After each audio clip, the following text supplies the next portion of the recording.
پارتیا دیموکراتا کوردستانی گەڕا سەردانên xwe بۆ aliyên siyasiyên herêmê ji cemiyetgirtû dest pê kir.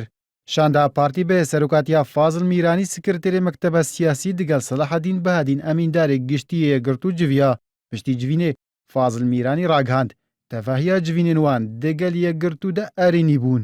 Komunekanê me yekgirtû hemîşe baş bûne û xilas. Xuda hafîz. Rêgaman bikenەوە. Rêgaman bikene. Havdem piştî civîna partî û yekgirtû Selahedîn Behedîn emîndarê giştî yekgirtû di daxuyaniyekê de amajebûyê kir.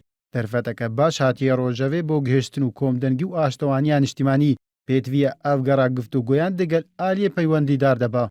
Ragihand jî serkeftina proseyê bi dereceyekê dikeve ser milê partî da û piştre tevahiya hizban. Piştî serdana bo cemiyetgirtû, şanda partî lê bajarê Hewlêrê seredana aliyên Tirkmanan kir û endamekî beşdarbûyî di civînê de ragihand. Ew wek Tirkmanan tekizî lê ser daxwaziyê xwe yê berê dikin. Got ew jî pêdane yek ji cigrê sê postên serekeyê herêmê ne bi Tirkmanan. لەم دانیشتنە پرۆژەیەکی پێ نەبوو.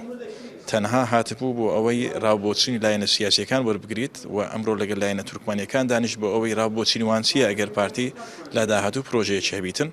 ئێمەش وەکو حزب لایەنە سیاسی تورکمانیەکان سەرای ئەوەی پژگیری خۆمان ڕاگەیان بۆ پەیامی سەرۆکی هەرێم بەڵام چاوەڕوانی پرۆژەکەی پارتی دەکەین بزانین پرۆژەی پارتی چییە ئەو پیامە چۆن زۆ جێبەجێ دەکاتن و ئەو کێشە سیاسیانە چۆن بە چ پلانێک دەیەوێت چارەسەری بکاتن بە گوێرەی ئەو پیلان و پرۆژەیە پارتی وەکو لایەنە تورکمانیەکان وەڵامان دەبیتن. بریارە ڕۆژە سێشەمێژی پارتی سەردانا کۆمەڵە ئیسلامی و حزبە شیوعی و ئالیین سیاسیین مەسیحیان بکە لەگۆری زانیاریان جی شاندا پارتی دە پێشە ڕۆژێدە سەردانە هەر یەک ژێ تەفگەڕ گۆڕان و یەکێتیژی دکە.